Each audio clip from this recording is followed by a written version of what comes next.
उत्तर प्रदेश के मुख्यमंत्री योगी आदित्यनाथ ने सिंधु को वापस लेने को लेकर बड़ा बयान दिया है। 500 वर्षों के बाद राम जन्मभूमि वापस ली जा सकती है, कोई कारण नहीं कि हम सिंधु वापस न लें। आइए देखते हैं, मजा आएगा। तो पाकिस्तान और इंडिया के बीच एक और मसला। योगी आदित्यनाथ ने उन्होंने कहा जनाब कि हम जो है वो सिंध जो है उसको भी ले सकते हैं। अभी तो कश्मीर के ऊपर ही हम लोग कश्मीर कर रहे थे, तब आप लोग सिंध में पहुंच गए। अब आप लोग कह रहे हैं हमने सिंध भी ले लेना है, तो फिर पाकिस्तान के पास बचेगा क्या? ये फिर गिलगित बल्तिस्तान भी वापस लेना है, कश्मीर भी वापस लेना है। तो बात अब पहुंच गई कहां तक? सिंध तक। मतलब साढ़े को कुछ नहीं छड़ना दोसी नहीं।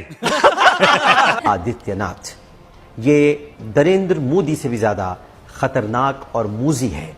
योगी आदित्यनाथ 44 साल उम्र है जी, जिसका जिक्र करने को 44 साल मकरू शक्ल अगर कह दूं, देखें जरा इसकी शक्ल, मकरू शक्ल का ये शख्स जिसका नाम योगी आदित्यनाथ है।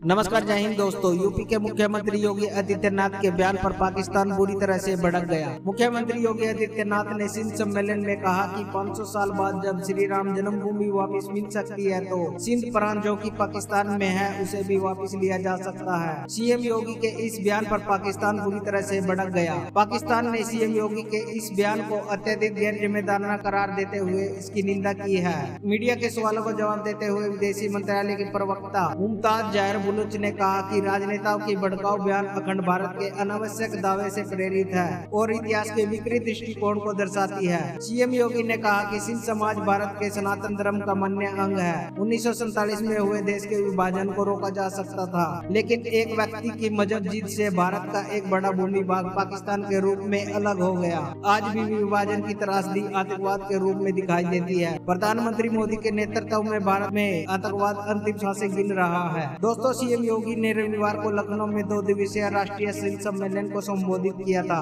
उस सम्मेलन में बोलते हुए सीएम योगी आदित्यनाथ ने कहा था, अगर 500 वर्षों के बाद राम जन्मभूमि वापस ली जा सकती है तो कोई कारण नहीं है कि हम सिंधु जो अब पाकिस्तान में है उसे वापस न ले पाए। तो चलिए दोस्तों, इसी पर पाकिस्तानियों के रिएक्शन देखते हैं। जी, योगी जी ने एक स्टेटमेंट दिया, उसमें उनका कहना ये है कि हम यानी कि इंडिया जो है, भारत जो है वो जल्दी सिंध भी ले लेगा पाकिस्तान से। जी हाँ, उन्होंने कहा कि सिंध भी जो है वो हिंदुस्तान का हिस्सा है और वो सिंध को वापस ले लेंगे।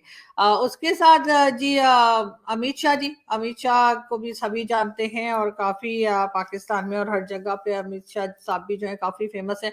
उनका कहना ये है कि हम कश्मीर ले लेंगे। उससे पहले भी कई मिनिस्टर्स जो हैं, राजनाथ सिंह साहब और कई दूसरे जो हैं, वो ये कह चुके हैं जी हम कश्मीर ले लेंगे। अब योगी जी ने कहा कि हम सिंध ले लेंगे और इसी तरह की बातें चल रही हैं। लेकिन मैं ये कह रही हूँ कि मतलब आप लोग इधर इस्लामाबाद की तरफ कोई नहीं आ रहा है। मैं इस्लामाबाद में रहती हूँ, तो फिर इस्लामाबाद लेने के लिए आपके कौन से मिनिस्टर आ रहे हैं? मतलब हद होती है यार। मैं मतलब आप लोगों ने मजाक बना के रखा हुआ है।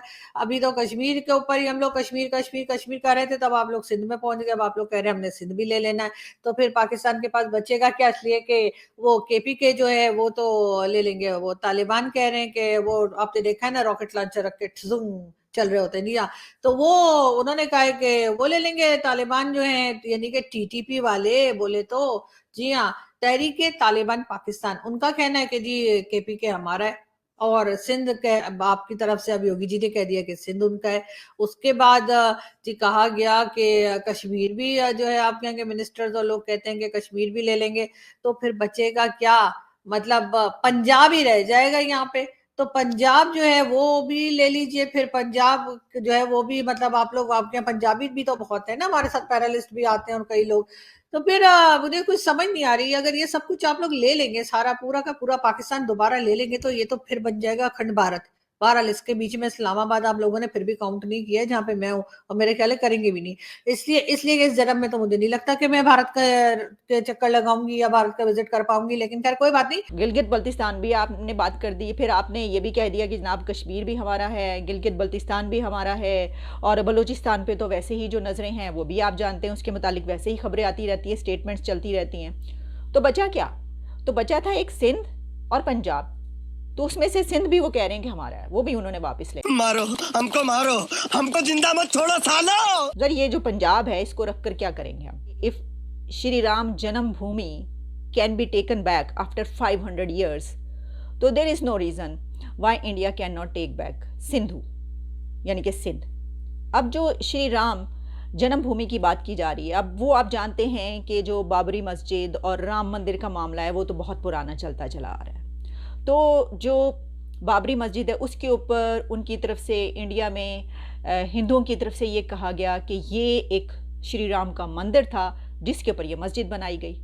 और फिर उसके बाद 1990s में जो हुआ वो भी आप जानते हैं। फिर उसके बाद अब वहाँ पर जो है वो मंदिर बनाया जा रहा है, तो उसके ऊपर उन्होंने कहा कि अगर 500 साल के बाद हम ये मंदिर वापस ले सकते हैं तो फिर सिंध की क्या हैसियत है, हम सिंध भी वापस ले सकते हैं, हम पाकिस्तान का सिंध वापस क्यों नहीं ले सकते, वो ये कह रहे हैं आदित्यनाथ, योगी आदित्यनाथ। तो इसके ऊपर जो मुमताज़ जहरा बलोच हैं उन्होंने इसको कंडेम किया है और उन्होंने ये कहा है कि ये जो एक आइडियोलॉजी है इंडिया में अखंड भारत की, उसी का ये एक शाखसाना है और ये इस तरह की बातें नहीं करनी चाहिए। इसकी वजह ये है कि ये प्रोवोकेशन है, ये उनका कहना था।